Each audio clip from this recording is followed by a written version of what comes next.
Ciao ragazzi, my name is Anthony. We are back. Finally, Inter is back. Better lighting. So, Lazio, next one up. I'm so excited to talk about this because we have been starved. We did not get to see Inter play against Bologna, and that was sad. That was very sad, especially since they haven't really made a decision on this yet. So it looks like we've got a little bit to talk about in terms of lineup and personnel, because I guess the biggest talking point of this one is that Hakan, our signing this season, who has been playing very, very well, looks like he may have to serve his suspension against Lazio, which I'm not too sure it makes me very happy. I mean, it doesn't make me angry, but it definitely leaves you feeling like, oh, hold on, the Serie A really needs to get itself in check. So it looks like Hakan needs to serve his suspension against Lazio, and if that's the case, well, we're going to have to talk about who's going to replace him and move in. But first, what I want to do is I want to give a shout out to the 9 people that have come into the video. First of all, thank you very much.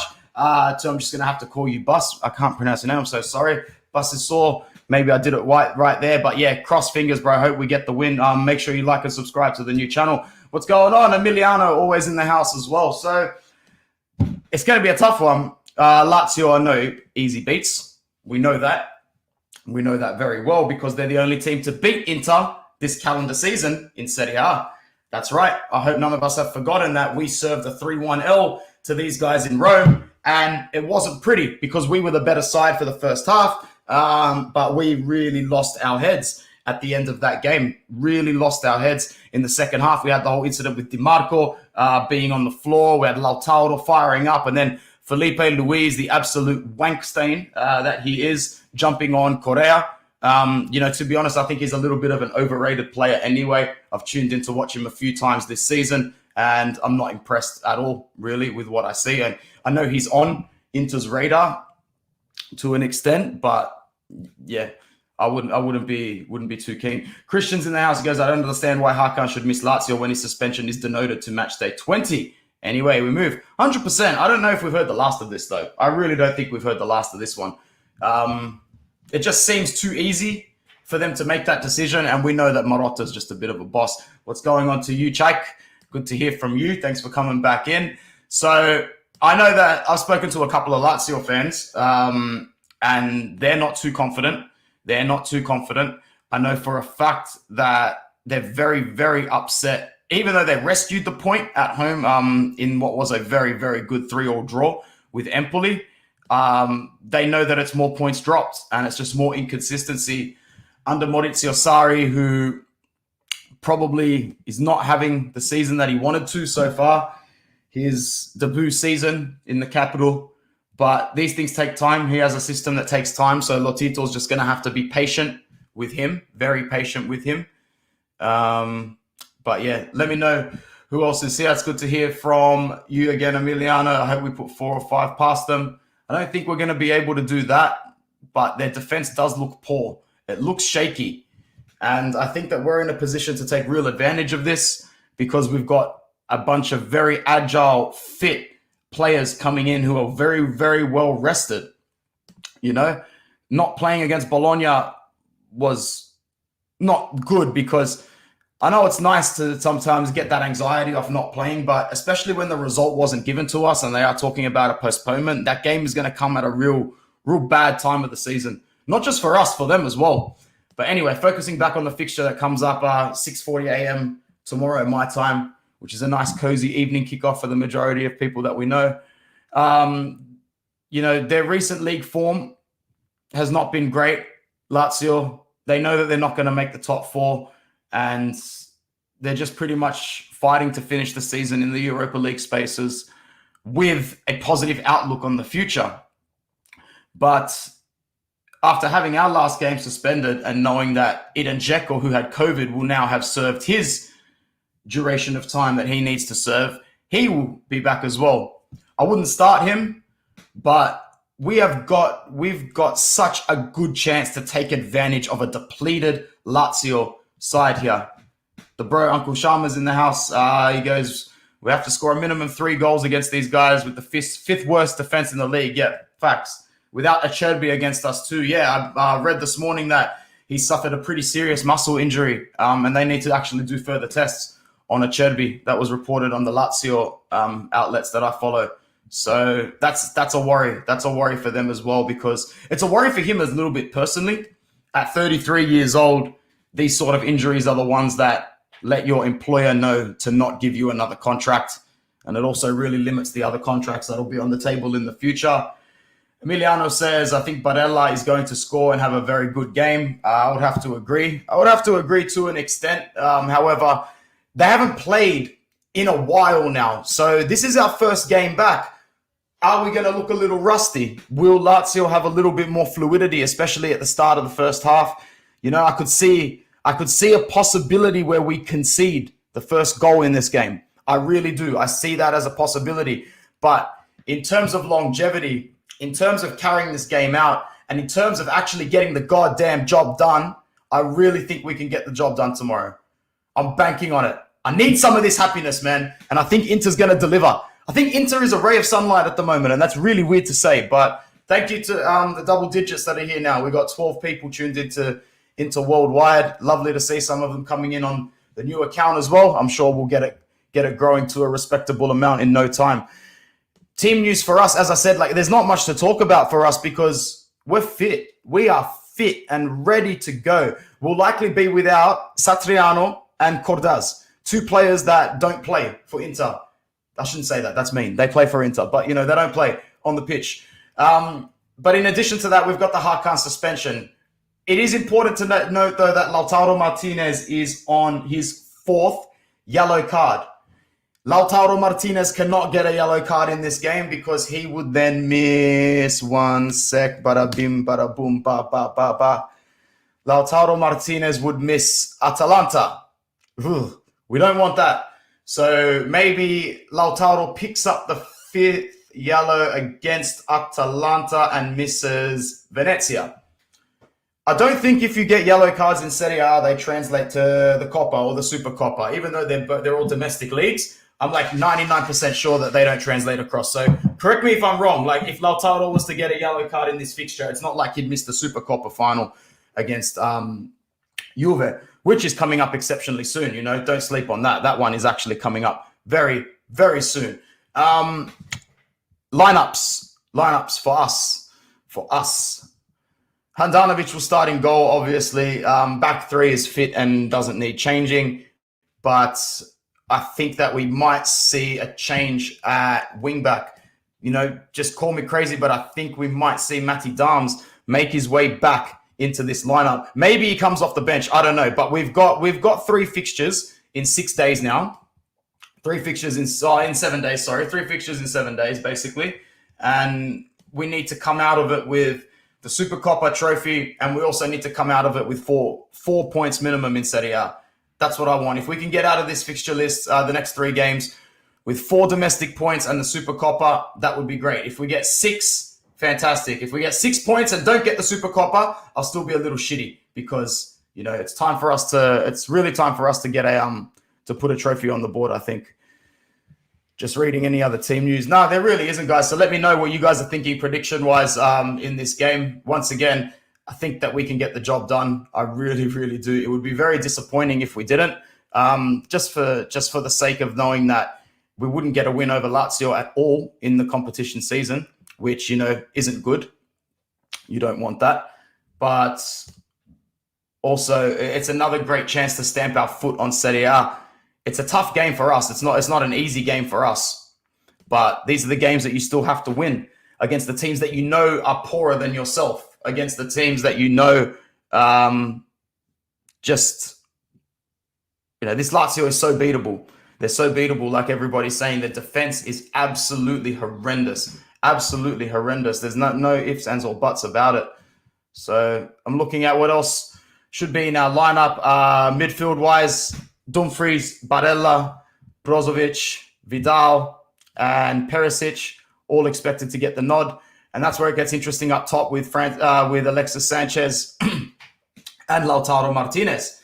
So I think that we'll probably start Martinez. There's no reason not to start him. There's absolutely no reason not to start him. But in terms of starting Sanchez, I would have to agree with the decision. I think that when he has played recently, he has been played into form, which is good.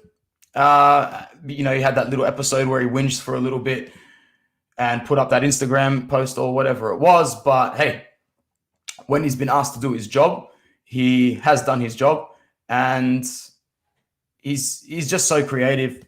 We say it all the time. Technically, he still might be our best player. And I'd have to agree to an extent. I really would have to agree. So as long as he's starting with Lautaro up front, you can guarantee fluidity.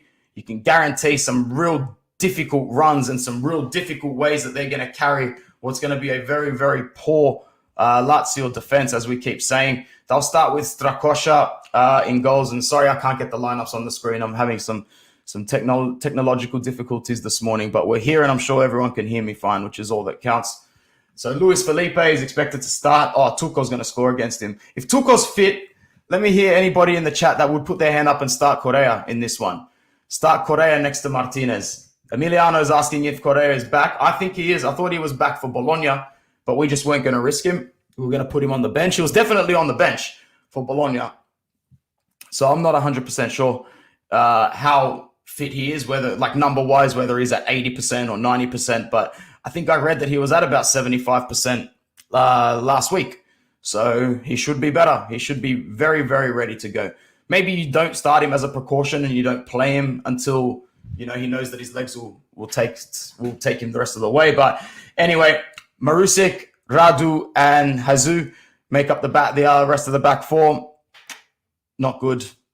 Not good. Too many years in all these legs.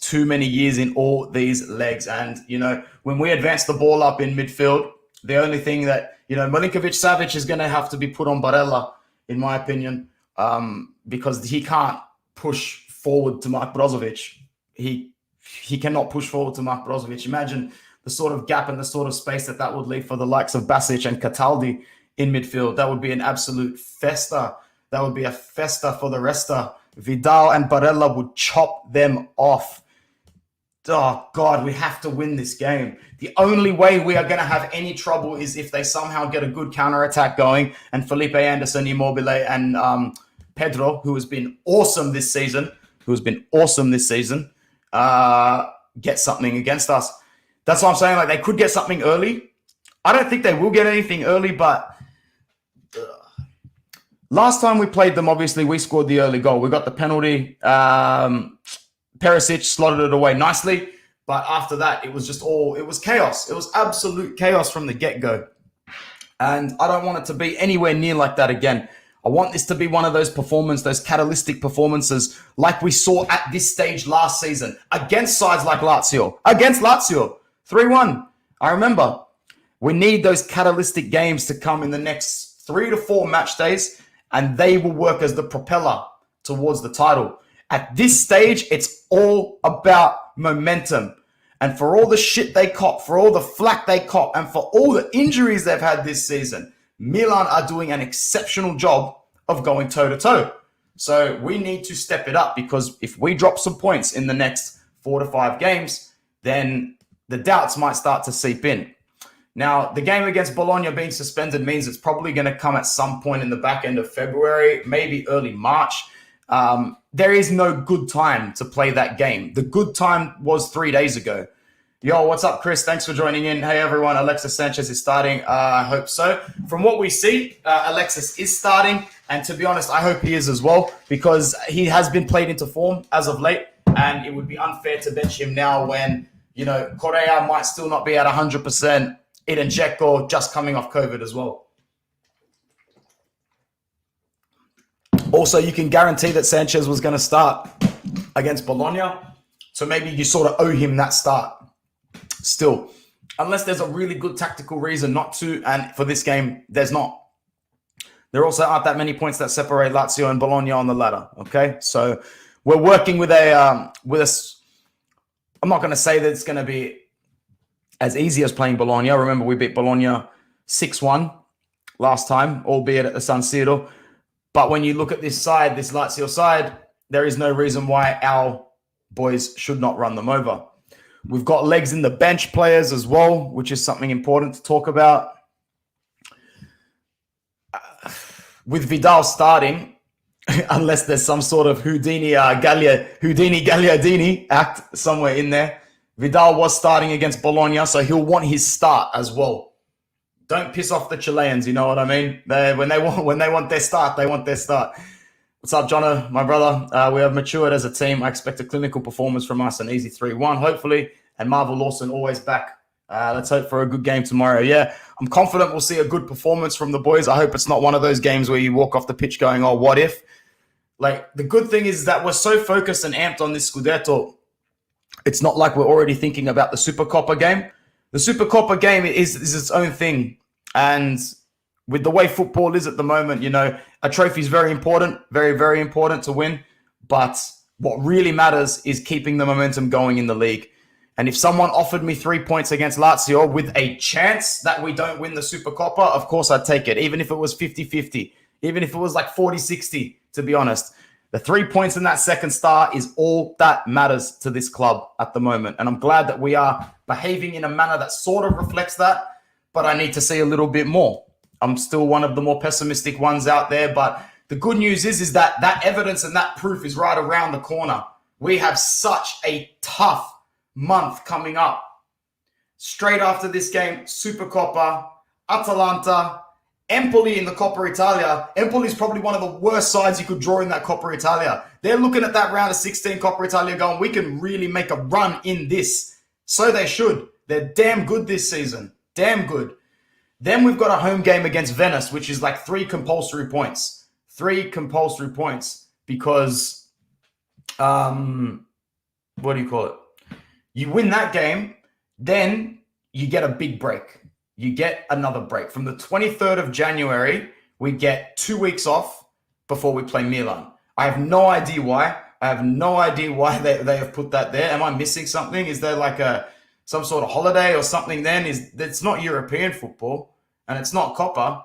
So I'm not too sure why between the 23rd of January and the 9th of February, and the 6th of February, there is a gap. But after that, it gets tough again, which is why it's good to break it up into sections, you know? I'm not looking at the next 2 months as, oh, crap. It's Lazio, Juve, Atalanta, Empoli, Venezia, Milan, Napoli, Liverpool, Sassuolo.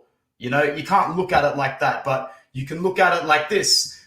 Lazio, 4 days Juve, 4 days Atalanta. You know, you get that little bracket out of the way, and then you've got Thursday, the 20th of Jan, well, for me, and then Sunday, the 23rd, where you have Empoli in the Coppa, Venezia in the league. That little bracket right there of Coppa and playing a relegation flirting side, that's Inzaghi's chance to just rotate and do it in the best way that he knows how. You're really going to see a reflection of, not man management, so to speak, but tactical flexibility here from Inzaghi. You know, this is a part of Conte's managerial system that is flawed. Conte would be looking at a fixture list like that going, Mamma mia, Mitsuka, what am I going to do here? Should I just tank in the cups? That's what he does. Anyway, after that, it gets tricky again because after the 23rd of Jan, on the 6th of Feb, we play Milan in the derby. And then a week later is Napoli in Naples. 4 days after that, we host Liverpool in the Champions League. Okay?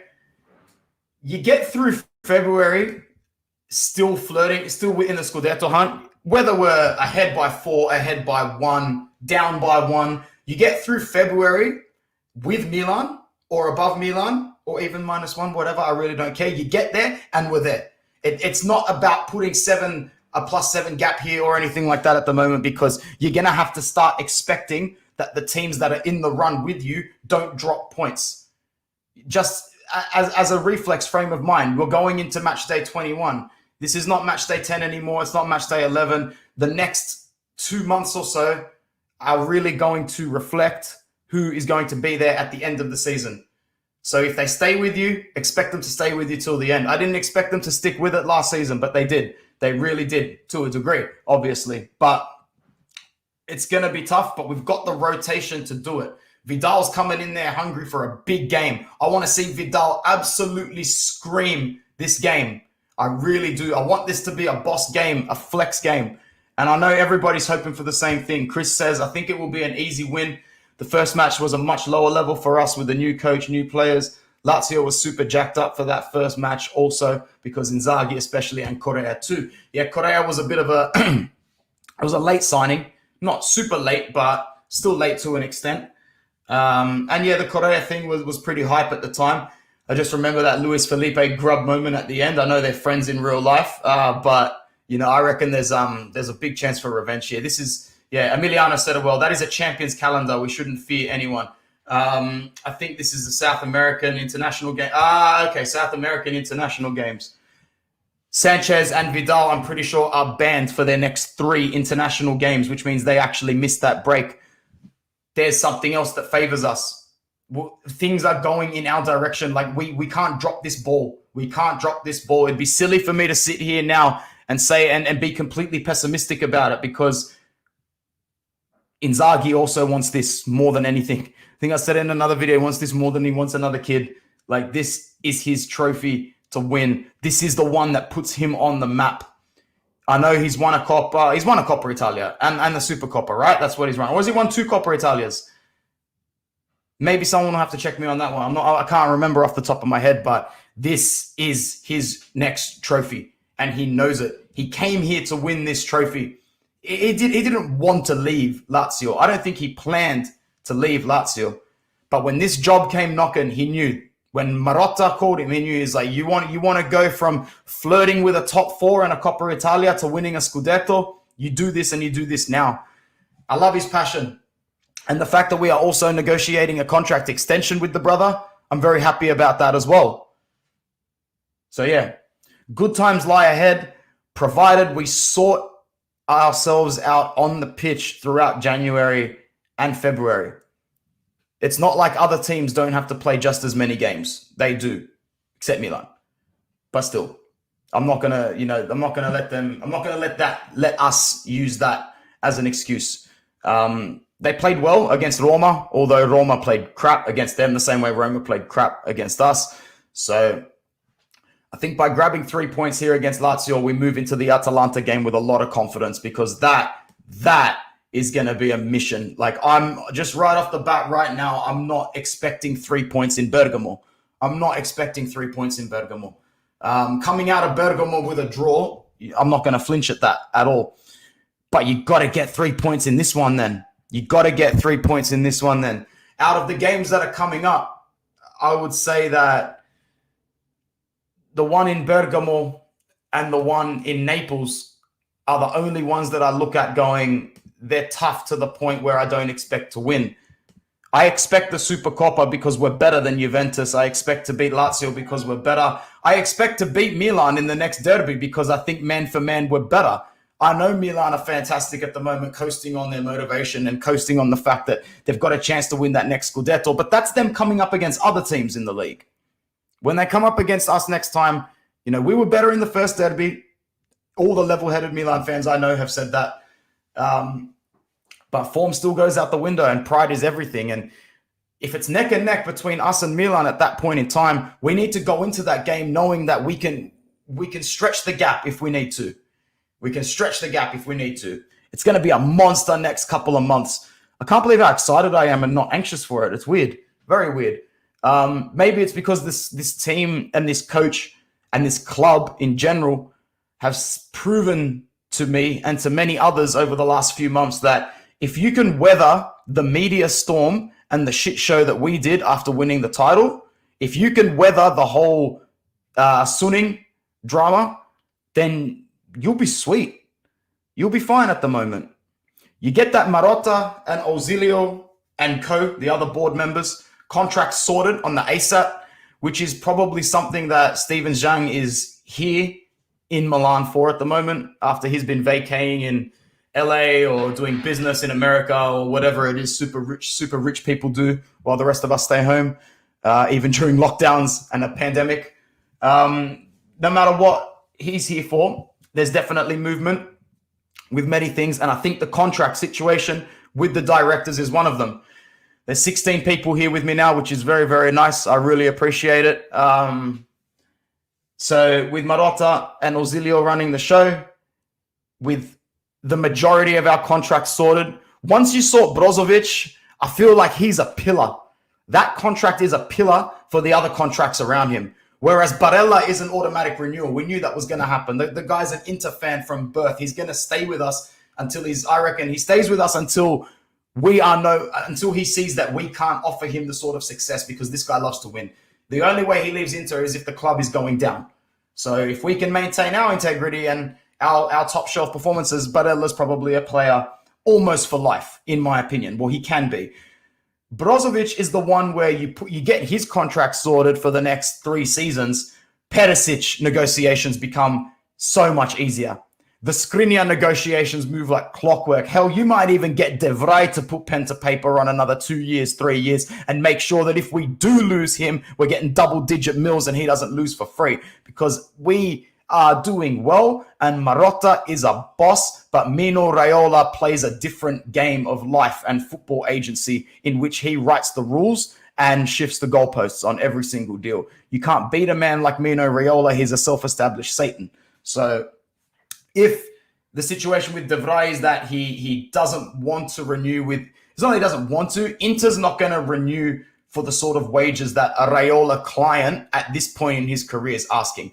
De Vrij is on about 4 million a year, I think at the moment, 3.5, 4, correct me if I'm wrong. He will be asking for 6.5 minimum. Minimum. Too much for a centre-back, man. But in the long run, is it still more feasible considering our economic situation? If you sign Ginter on a free and extend De Vrij, then you're probably looking at paying Ginter about 5.5. I know he's asking 6.5. We wouldn't do that. So maybe you're looking at about 12 million a season for the pair of them. Over 3 years, that might cost you close to 40 mil. But at one point in time there, you're probably going to look at selling De Vrij for about 20, maybe a little bit less. So you get a lot of that money back that you invested. It's not a bad deal. That deal would work for me. Even though it would look on paper that the wages are high, that deal in the short term works for Inter.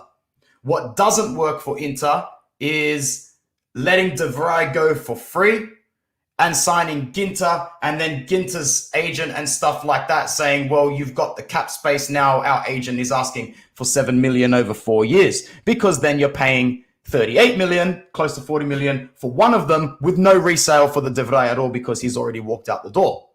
So you get the Brozovic contract sorted first. All these things don't really matter as much. If De Vrij has to be the one to go, he has to be the one to go. Age says so, even though he's not that old. 29 is not that old for a defender of his stature. He's still got 3 years minimum top level left in him, especially in a country like Italy. My voice hurts now. Thanks for still sticking around. Let's go to some comments. Our squad wasn't going to look at that Lazio match like a monster match. For Lazio, it was just as big as it gets for them this season, because they wanted to beat Inzaghi and to a less extent Correa. Yeah. Facts, Chris. I think Zhang is very willing to pay Brozovic the money he wants now. He's proven beyond a doubt he's worth it, if not even more than he's asking. Yep. 6.5 mil for Brozovic. Get it done. Get it done. Let's have a look at some of the news. And I apologize once again that my laptop's not sharing the screens. I'm going to have to sort that out on the ASAP.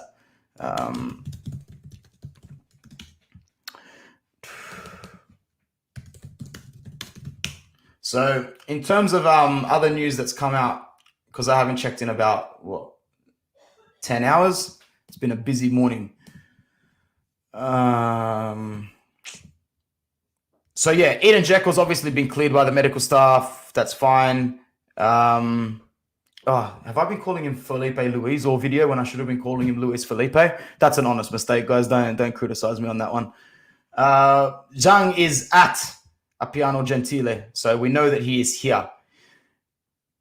De Vrij came out in the pre-match and said it's an honor to wear the Inter shirt, especially with the Scudetto shield. This guy doesn't want to go anywhere, man. These guys have got a fantastic brotherhood going on in this locker room. There is a lot of camaraderie in this side. It's the sort of camaraderie that you're not getting at many other teams in Serie A. I think the Milan locker room has it to an extent, but they're sort of being held together by Ibrahimovic in a way. When he leaves, the leadership will need to somehow step up, and ain't no way Romagnoli is going to be able to do that.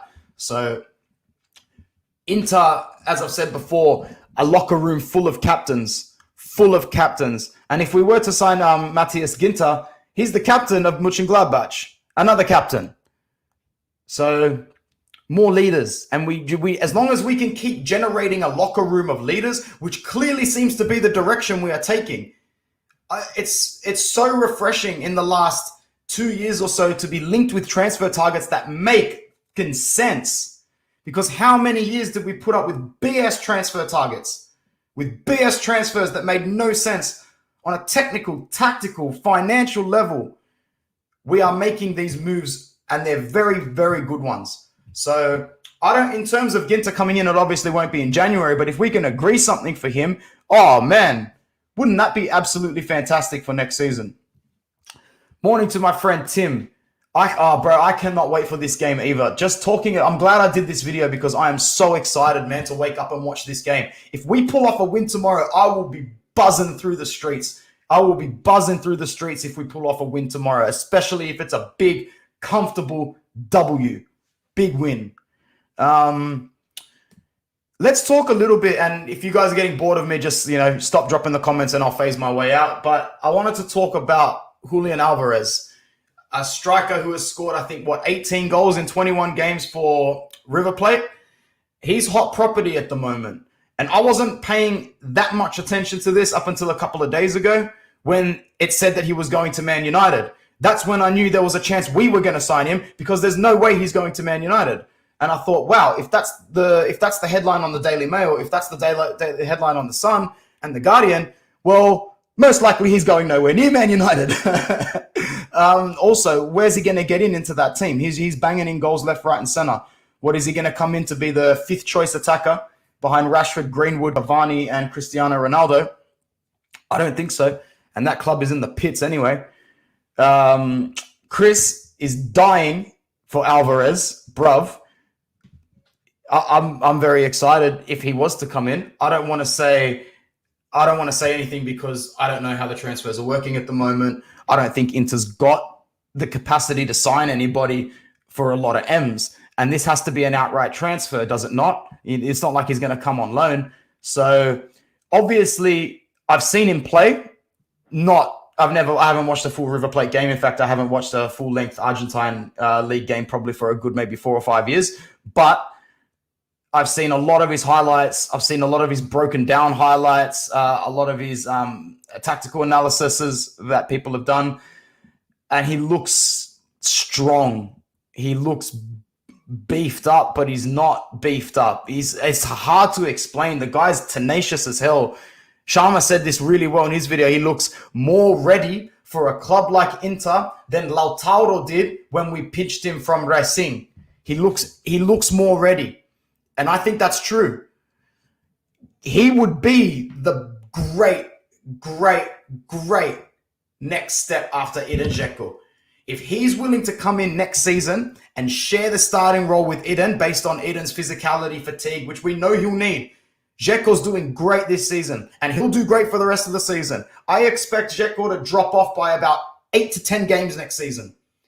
That's just not an accurate way of saying it, but you guys know what I mean. I think that you're going to see about an 8 to 12 game output less, whether it's in a goal ratio to assist ratio, just a physical output, appearances made in general.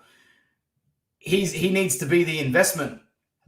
Chris says, I think he's an investment that also takes Lautaro to the next level, 100%. It also keeps the Argentina, that makes it a trio of Argentine attackers. Alvarez, Correa, Lautaro. That's the kind of chemistry and camaraderie we're trying to build. This Alvarez deal makes shitloads of sense.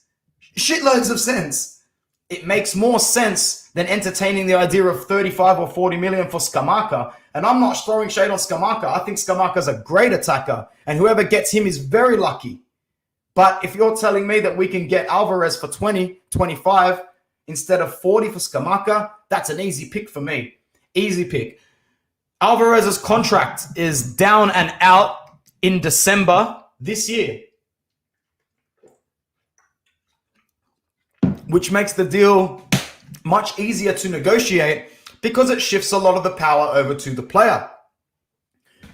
And in this case, the power being with the player can be externally influenced by factors like Lautaro Martinez, Joaquin Correa, and more importantly, Javier Zanetti, Diego Milito, Walter Samuel, Hernan Crespo. You want me to name any more? God, I love Argentine players. I really do. Inter and Argentina. It's an absolute fit. This really makes sense. If not Inter, I hope he goes out of Serie A. Yeah, 100%. I don't want Alvarez going to any other team in Italy. That would be a disaster. If he can't go to Juventus, that's for sure. I would rather them just get Scamacca and we get Alvarez. Also, if Raspadori, they're going to want 30-35 for Raspadori for sure. And even though Raspadori is an Interista, that's not going to persuade us. Raspadori's good, great with the ball, very sneaky, little fox, but that's not just in height. Like, I'm talking just overall strength and stature, man. We're not comparing we're comparing apples and oranges here. So Alvarez should really be the prime target. I'd be really happy if we pull him off. Just reading something on the Inter official site. We've got Auxilio. Oh, very nice photo here with basically all the big boys at the club. Marotta, Zhang, dressed in trackies. He's the only one basically not in a suit. Typical. Inzaghi's there, Auxilio's there, and I forget the name of the other two gentlemen. I shouldn't forget. I've said them before. But they look happy. They're all sitting together, dining together, probably talking about the important things that need to happen. I hope so. The fact that they're all together talking at the moment in the flesh, is really good as well. It's a very good sign. Very good sign. And hopefully we keep doing what we've been doing, which is moving in silence. We move in silence, and we have been doing that for a while. Man, I need a haircut. It's disgusting. We move in silence, man, and we're going to continue to do that. I hope that this January, just out of nowhere, a couple of really good deals pop up for us. Whether they come in January or not is irrelevant. But see, I love the Onana transfer. It's done. The medicals are being completed, and the official announcement is imminent. Where it's like they're waiting for a specific date to do it, probably because of legalities and contract things like that. But you can almost guarantee before the end of February, he'll be there in an Inter kit, taking photos. And that's really bloody good, isn't it? It really is. Couple comments. First one from Tim. Big question for transfers in general. How long do you think it'll take us, in brackets, continuing with Scudettos and Champions League knockout levels, to get to the next level in money and bringing in bigger transfers? Bro, I can't answer that, because what's the news out of Italy today? That the gates are closed again, unless instead of 5,000, only 5,000 fans again. A lot of that meeting taking place between Zhang and Co is probably going to be, all right, guys, whatever plans we had up until a couple of days ago, let's minimize them again. Let's tweak them to a degree, because ticket sales are now going to suffer. And that's horrible, Tim, because, to start competing with the big boys again, transfer market-wise, a club like Inter, who doesn't own their own stadium, needs every little penny of gate revenue possible. And now we're going to get less than 50% the gate revenue again. So, gentlemen, even though it's nice to talk about all these things, you should still wake up every day not expecting anything. They're called rumors to a degree now, even more so than they used to be. How long in general? I think football is very fickle. Fans are very fickle. You're kind of only as strong as your last season these days. Whereas before, you could afford to have 1 or 2 years where you sucked, but you still knew you were onto something right. You only had to change 1 or 2 things. Let me know in the comments if you guys also feel this way, because this is only my opinion, my fickle opinion. But I feel like these days, if you don't hit your expectations, whereas if you don't win a trophy or you don't qualify for Europe or something adverse happens, it's almost like you need to reset to a degree. A year 0 is now a default. Managers get sacked. There's a managerial merry-go-round like you've never seen it before. Players are unhappy all the time, whereas before it was an honor and a privilege to play at a club. Now they're unhappy all the time.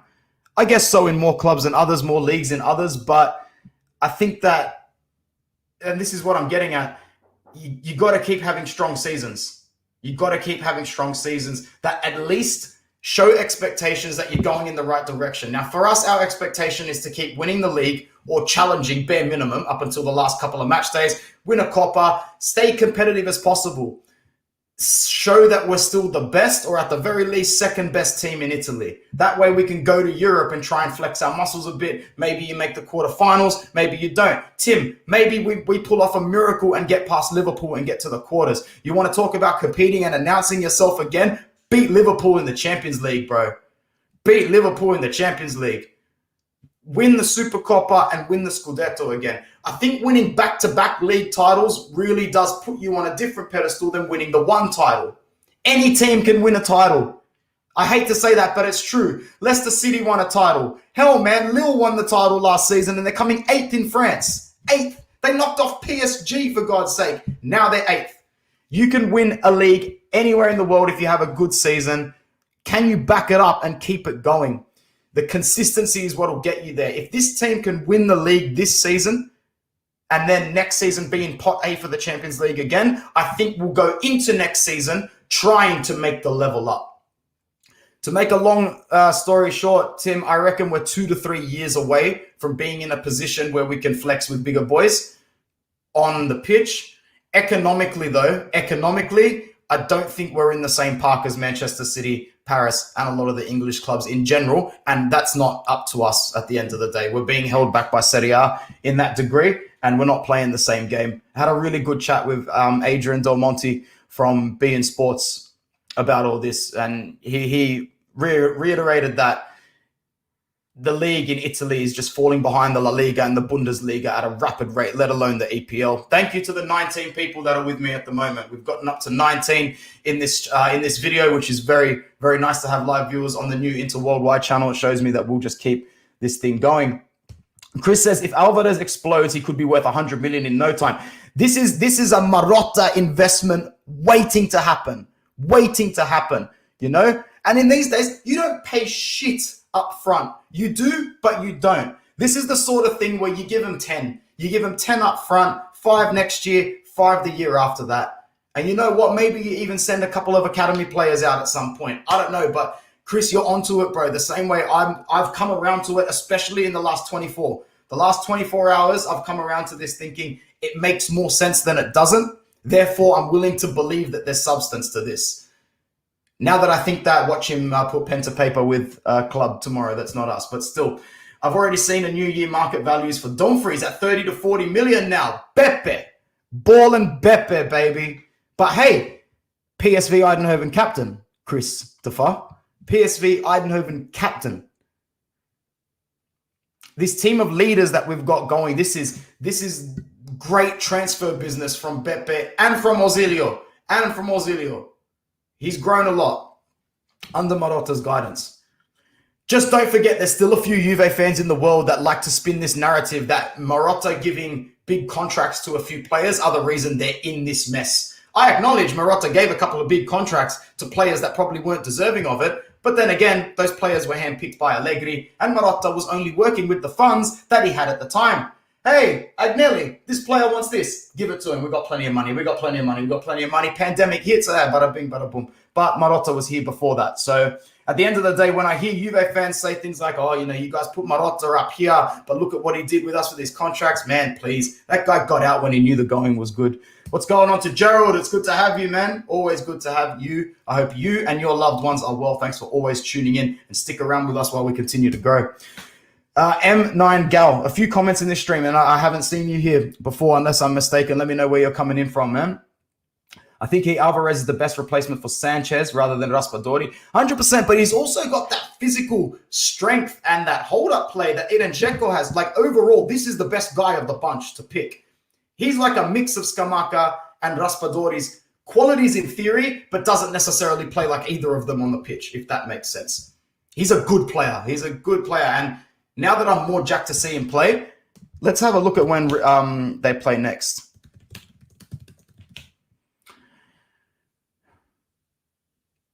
River Plate don't play until the 4th of February. It's off-season now in South America, isn't it? That's right. They work on a different calendar to us.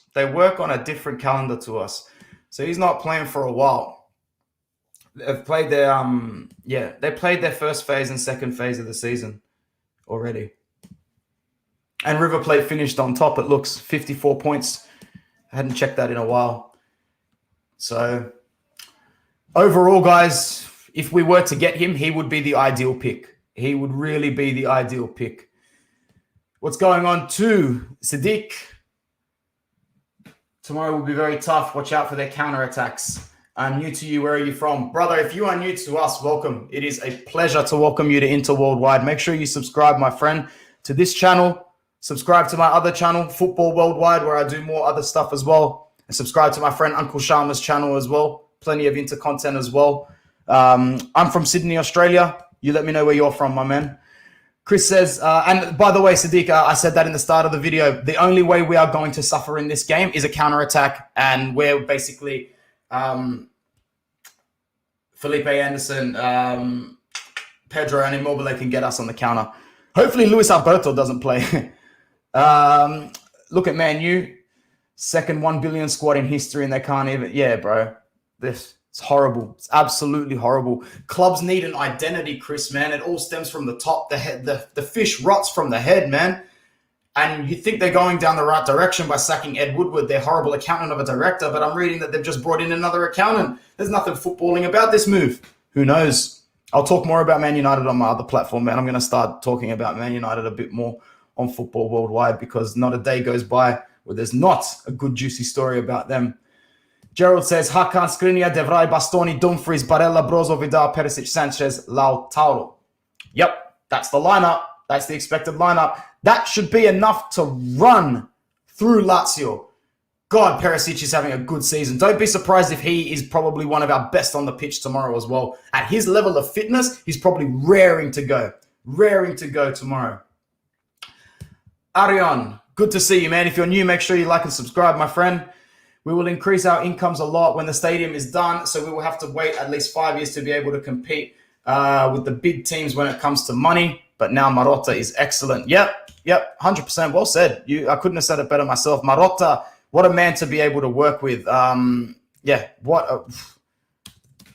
very lucky, man. We're lucky. I'm looking at the state of some other clubs in Europe and the world, and I'm thinking you guys would kill to have backroom leadership like this. I'm just really, really happy.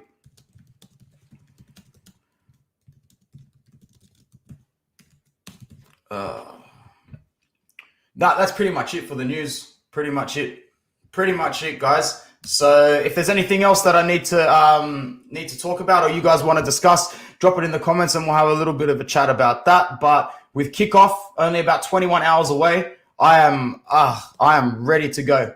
Ready to go. Sadiq says, Io capisci l'italiano, man. Non così bene, posso capirlo. I can understand it when spoken to me because it was spoken to me by my grandparents at time, but I never really spoke it at home growing up. So if it's spoken to me, I can understand what is being said to me. But constructing sentences back is quite difficult for me because I always say that in my spare time, I will start picking up speaking Italian because I feel like I would pick it up quicker than the average person because of how much I've been exposed to it. But I'm also horrendously, I wouldn't say lazy, I'd just say I procrastinate a lot, especially when it comes to academic and studious stuff. I've done my time at uni and I just don't like studying much anymore. It's something I need to fix.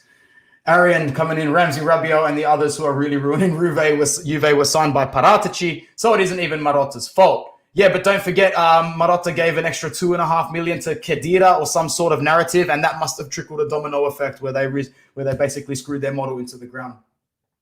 Don't ask me. I don't make it up, man. And do you think that we can let go of Kolarov in January and just keep DiMarco to play left centre back? Yes, on the pitch, yeah. I think when I linked up with Sharma the other day, we said like, if the guy wants to stick around just to get another another star, then let him stick around. Because I've heard from way more than one player that this guy is a very, very good guy to have in the dressing room. Bro, he looks like Ozil. He looks like my great uncle, man. Like that sort of grey hairs, you don't find them on the pitch very often. You know, that's an old school level thing. So if he wants to get playing time somewhere else, by all means, let him go and we'll save on the salary. But remember, he was on like 3.5, 4 million last season. He's only on about $1.5 million now, which means there had to have been integral discussions done last season at the end telling him he can leave. Otherwise, there would have been no pay cut like that. At $4 million for Kolarov, especially in the way that Inter were cutting costs at the back end of 2021, he probably would have been first on the list. And they would have gone up to him and gone, time to leave. And he probably said, I've got the boys here. We've got that Balkan connection. He, why would he want to leave, man? With Skriniar, Brozovic, Žeko, and the rest around, he wants to stay. He wants to stay. That's why he went, you know what? Cut my salary down to something really low. Put me on the lowest amount. Put me on what Ranocchia's on. No disrespect. But that's $1.5 million for Kolarov. If he's going to stick around in the locker room for 6 more months and his sort of psychological presence is a factor that pushes you towards the Scudetto, you take it. At this point in time, the only gambles you take are the ones that return the Scudetto. We should be selling Alexis Sanchez at the moment, even though he's still one of the better players. In our financial state, Sanchez makes sense to go. Why are we keeping him around for the rest of the season? There are going to be moments that get us 3 points that you look at Sanchez and go, yo, thank you. And there are going to be moments where you look at Vidal from now to the end of the season and go, oi, thank you. And because of that, they deserve another trophy. And you can tell like these sort of things are spoken about. You know, the likes of Kolarov, Vidal, Sanchez, get me that next big trophy, because you know what comes after that? One more big contract. One more big club. You walk out of here with 2 Scudetti between your legs. Vidal can walk into another job. Sanchez can walk into another job. Maybe a club in Brazil or South America pay them a little more than they would have before. Maybe they score another move in Europe. These guys have not played in middle range leagues. Who's to say that Vidal and Sanchez don't want to go and play in the Eredivisie? Who says they don't want to go and play in Liga 1? Who says there's not a mid-table Bundesliga club? Who says the Ukraine, Russia, anywhere in Europe might pay these guys a nice big next contract? The Scudetto is important to some of these senior players. Really important. That's why the Žeko signing was fantastic. He's done his time in Serie A and has absolutely sweet F4 to show for it. He's the perfect replacement for Lukaku on a mental level as well. 21 people here with me now. I'm really glad I stuck it out and did this stream. This is a good stream. I'm really happy to have you guys here. And I'm happy that the comments are still pouring in. My brother Kamal is here. Morning, Ant and the Inter Worldwide fam. Make sure you share the video, like it, tell your people around that there's some good Inter content over here. Gerald says, Brest are interested in Satriano. Agume has improved. He's got to come back next season. I wish him the best. I think it would be a good idea to reunite them both. I think that Agume is a good player to come in for us next season and start rotating, because you've got the likes of Vecino who are going out. Gagliardini possibly on the move as well, although I'm not too sure about that. Vidal's out at the end of this season. So with Vidal and Vecino out, you need a strong body to come in. And Agume is a strong body. He's a strong midfielder. I think he's ready. I'm glad you brought that up. Next comment. Gerald again. What do you think about Esposito's situation? Doesn't look like he'll be getting minutes at Basel. Yeah. The arrogance got the better of that kid. I think we all saw his little episode on the sideline where he refused to go on for a few minutes at the end. You know, you got to understand Basel, while it might seem like a feeder club to us, in Switzerland is considered one of the best, one of the most successful, a powerhouse club. At 19 years old or 18, 19 years old, you don't sit down and refuse to come on for them, especially if you're not from there. You know, I know being in Switzerland and Italy is almost like being in the same country half the time, especially from Milan to Switzerland. But you need to be stronger than that, man. And that's the problem with getting your ego maybe fed a little bit too soon at a big club. He'll come back from this, but his comeback is delayed now, and he only has himself to blame. Sadiq again, okay, good. I'm going to sleep. That here in Italy is 23:22. Bye, friend, but see you at the games at night since you are in Australia. Yeah, man. Well, the times, they range funny. It's a shame that we missed the Bologna game because that was at 10:30 p.m. That's an easy one for me. It gets hard when it starts to flirt with the 1 a.m., 2 a.m., 3 a.m., 4 a.m. If it can be 5 a.m. onwards, I'm easy for that because that's my wake-up time. I enjoy it. Kolarov is supposed to be leaving as of a few days ago in January. In January, though, we'll see. Like, even if he does leave in January, fantastic. Let him get minutes elsewhere. But even at his age, I wouldn't be bothered for it. I wouldn't be bothered. But the thing is like, he can't play here, bro. That's something I didn't bring up. He can't play here in Serie A because he sucks. Like, you might want to rotate him at the end of the Coppa Italia games if we're winning. You might want to, you bring him on when we're winning by 4 goals against Salernitana, and he still puts in a crappy performance. Like, and I don't blame him. The guy needs to play. The guy needs minutes. But I don't know. I really don't know. It's a tough situation. For me, it's a situation where I don't personally care, as long as it's agreed upon by all parties and the going forward is good.